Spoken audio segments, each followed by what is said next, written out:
Welcome to the Content Amplified podcast, brought to you by Masset. Our goal is to help you get more from your marketing content. Each episode is a 10 to 15 minute interview with industry experts that share amazing insights to help you squeeze as much juice from your content as you possibly can. Here's today's interview. Welcome back to another episode of Content Amplified. Today I'm joined by Hannah. Hannah, welcome to the show. Hi, thank you. Glad to be here. Hannah, well, thanks again for taking the time. I'm really excited for the conversation. Before we dive into the subject, maybe share a couple minutes about who you are, what you love about content and marketing, and let us get to know you. Yeah, so I am a Senior Director of Marketing Strategy at CompanyCam. It is a photo documentation app for contractors, so think roofers, plumbers, HVAC techs, general construction, all of that type of work.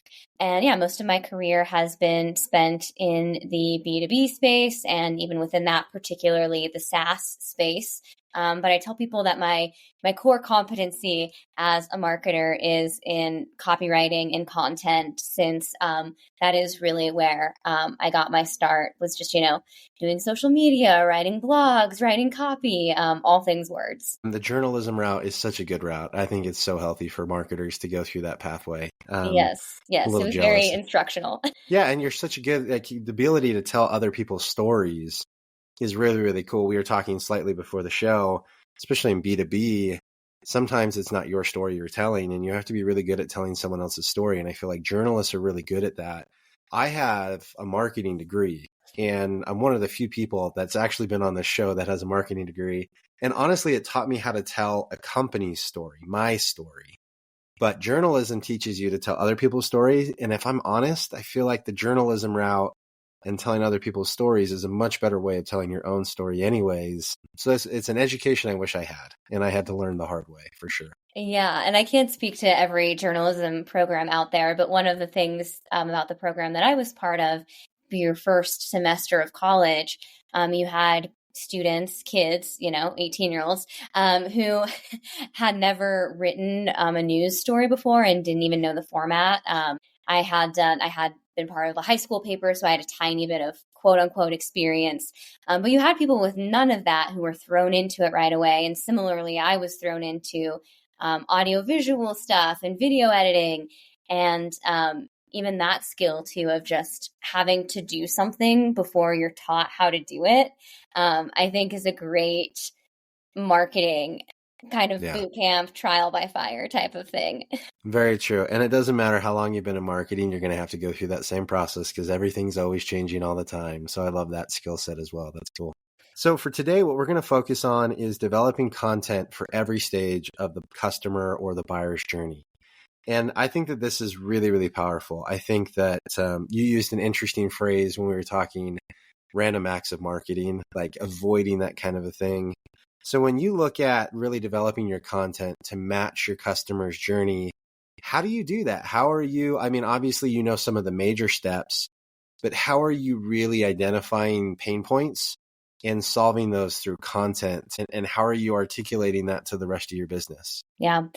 So the first step is always knowing the user. So back to that kind of point of telling other people's stories. I think in the B2C world, it's a little bit easier for a marketer to come in and, talk about buying, a shoe or a pair of headphones or something like that, because those are very common things that most people go through some sort of buying journey with. But in the B2B world, obviously, as B2B marketers, if we're marketing construction tech, a very small percentage of us have ever been in the construction field ourselves.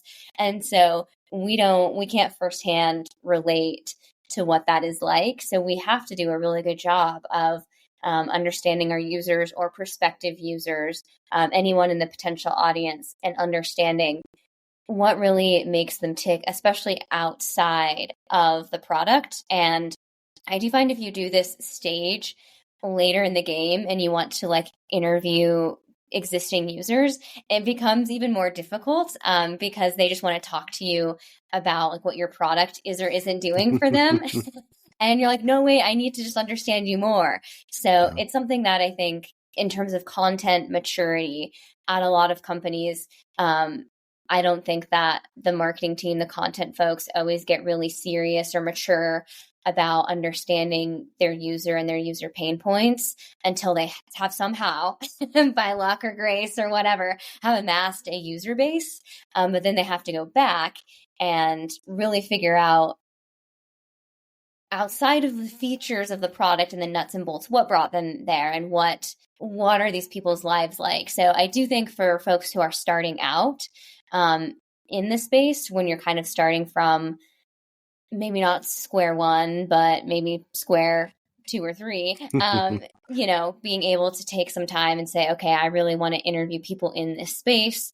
I don't want to make it about our product. I want to understand what is their day-to-day like. And I found that the jobs to be done framework can be super helpful for that, because then you can easily relate that to your product, but it's not inherently about it. I love that. So when you're looking at that, how are you often getting the customer? Like you talked about this pain point of don't just talk to me about our software, but how are you kind of getting them and prepping the individual you're talking to, your potential customers or your current customers, to really just talk about themselves, talk about the pain points they're experiencing, understanding them as an audience as opposed to understanding them as a user of your product? How are you deciphering that? And then how do you take that insight and turn it into content that can aid them in that journey? How do you manage that? Yeah.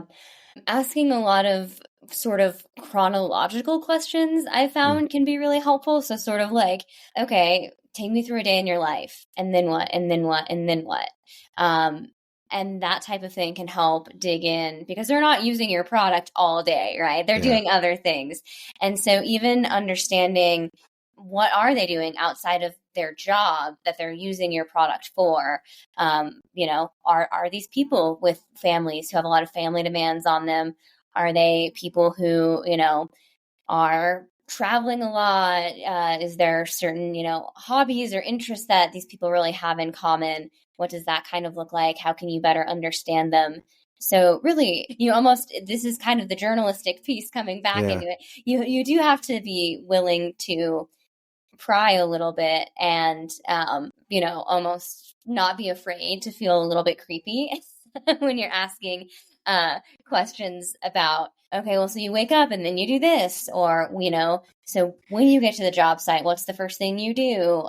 When do you take breaks? What does this look like? Like, what is your lunch hour like, right? Like, are these people who have time to sit down and take a lunch? Are they eating at their desk? Are they, what does that look like? And really painting yourself a picture of their day-to-day can be super helpful. I love that. I think that's really cool. It sounds like you kind of implement some of the 5 whys, like, why do you do this? Okay, why do you do that? And you dig deeper and deeper. And I love how you bring the journal back into it, the journalistic, telling the real story, getting to know the real them. Like, I love that you're focused not just on what's your day-to-day, but what's your family life? What's your opinion of this and that? And that's really cool. So when you're looking at the different stages of the buyer's journey, what are some of the better stages that you focus on? What are some of the highlights and what kind of content do you create for the different stages? Yeah, I think a lot of it depends on what you're selling, and obviously like what kind of space you play in. Because like if you're, again, a B2C company and you're selling something like shoes, you don't know, everyone knows that they need to wear shoes, right? Or they need to have a shoe to do a specific thing. So there's not really the issue of making sure that your buyer is problem aware so much. But in the B2B SaaS space, there are a lot of products that are kind of in the category creation space even, or products that have been, like even you look at something like Slack, right? Where now messaging like this is ubiquitous. But there was a point in time when it's like, well, what really is all of this about? What is this and why do I need it? Marketing automation tools are kind of the same thing, right? Like those are in a space right now where if you're a marketer, you know that you need a marketing automation tool of some sort. But there are lots of softwares that are not really in that space. Two of the software products that I've worked on, Contractor photo documentation, and then also sports video technology. We're both kind of in this space a little bit where there weren't a ton of competitors. They were, close to first to market. And there were a lot of people like that we were selling to that weren't necessarily problem aware. So really creating awareness around, well, why do you need this type of thing? Like with the sports video software, the whole benefit of the software, it's called Huddle, is that it allows coaches to not have to use physical game film and like trade that with other coaches. Because of high school football coaches, a lot of times they tape their games, then they exchange them and trade them to like scout and prep their teams. And this digitized it essentially. But there is an element of, well, there are probably, we sold to beyond high school coaches. And if there's segments of the potential audience where it's like maybe you're a youth like league volleyball coach and you're not, even taping your games, well, then they're not even problem aware, right? They're not experiencing the problem of, oh, it's a pain to drive this footage around. It's a pain to have like a whole camera set up. It's hard to edit. So creating that problem awareness of like, well, you need to be, why should you even be taping your games, right? And similarly with the photo documentation for contractors, a lot of contractors are taking photos, right? They may or may not be using our app, but they're just doing this through the course of business. That was the inspiration, of course, for our app. But there are some contractors that just don't really take photos. They're not protecting themselves from liability in that way. And so if they're not even taking photos, then we can't really sell them our photo documentation software. So that's where that creating the problem awareness comes in, and needing to write content about the value of having photo documentation and what that can do for you. And because, they can document their jobs by taking photos in a number of ways. We, of course, think ours is the best, but step one is them having the drive to do it in the first place. I love this. I've never actually heard anyone use this kind of framework, because it sounds like you segmented the buyer's journey almost into two parts. Pain awareness, problem awareness, and post-problem awareness, and I think a lot of times, great, when you're looking at post-problem awareness, you've got case studies and you've got things like that. And it's really just why is our solution better than any other solution, but you're looking for a solution. What's fascinating, though, is you're also focused on the people, like you said, like you're not taking photos of your documents. So now my communication is not, hey, we're better than everyone else because we have X, Y, and Z, and here's the benefits, but it's, you should be taking photos. You should be documenting, here are the laws, here are the legal issues, here are the whatevers.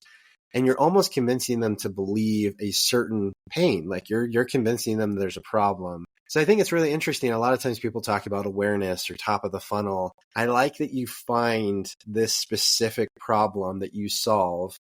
And now your job is just to convince the market. Is that how you handle like your branding or top of funnel? Is it all just trying to convince them that there's a problem, or how do you manage that? Yeah, there is definitely a good amount of that. And again, I think that comes down to sort of being in the category creation space. Yeah.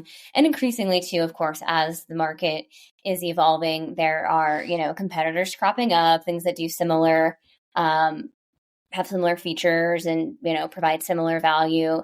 There are CRMs we integrate with that maybe are dipping their toes in some of the things we do. But yeah, especially early on, it really was not about us versus them. It's about, this is why you need this basic thing to happen, and then we can do that for you. And I think that's so cool. I think that's so powerful, because now you almost have, segmentation with personalization is really important. But it sounds like you have these two big audiences: everyone who needs to be convinced there's a problem, and everyone who knows the problem that needs to be convinced that we're the right solution. And it's cool because it sounds like you can segment all of your content. You talk about the different stages of the journey.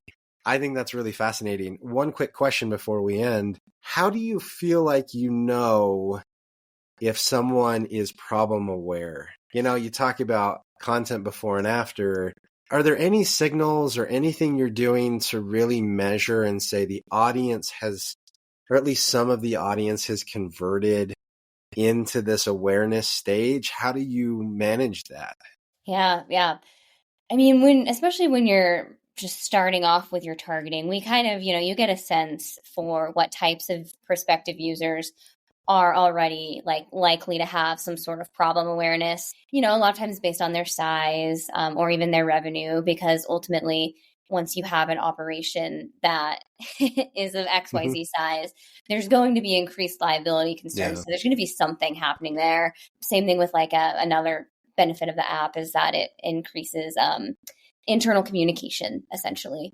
And so, a one-person operation is inherently going to be less aware of the problems that can stem from not having all of the photo assets in one place. Whereas, if it's a 50-person company, they're going to know that. So we can at least know it that way. And then there's sort of this feeling of okay, is this customer trying to scale what they're doing? And identifying that bit is important. And, you can tell by conversion rate in certain cohorts of folks, are they interested in growing beyond? Are they interested in growing to, I should say, the point that this will really be a problem because they'll feel it more acutely at different points in their growth journey. I love that. That's really cool. It looks like you take a lot of different areas, firmographics and all sorts of stuff to figure that out. So I'm fascinated. I'm sure I could ask you questions for hours. This is so cool. But to keep these episodes short and easy for people to listen to, we'll call it good here. But Hannah, thank you so much for sharing everything. Thank you for coming on the show. If anyone wants to reach out and continue the conversation, how can they find you and connect with you? Yeah, I am on LinkedIn. If you search Hannah Bauer, should come up. I have a portfolio site, hannahbauer.com. My email's on there. So would love to connect with any other marketers and content folks. Again, thanks for your time and all your insights today. Appreciate it. Yeah, thank you. Thank you for listening to the Content Amplified podcast. Please subscribe and leave us a review.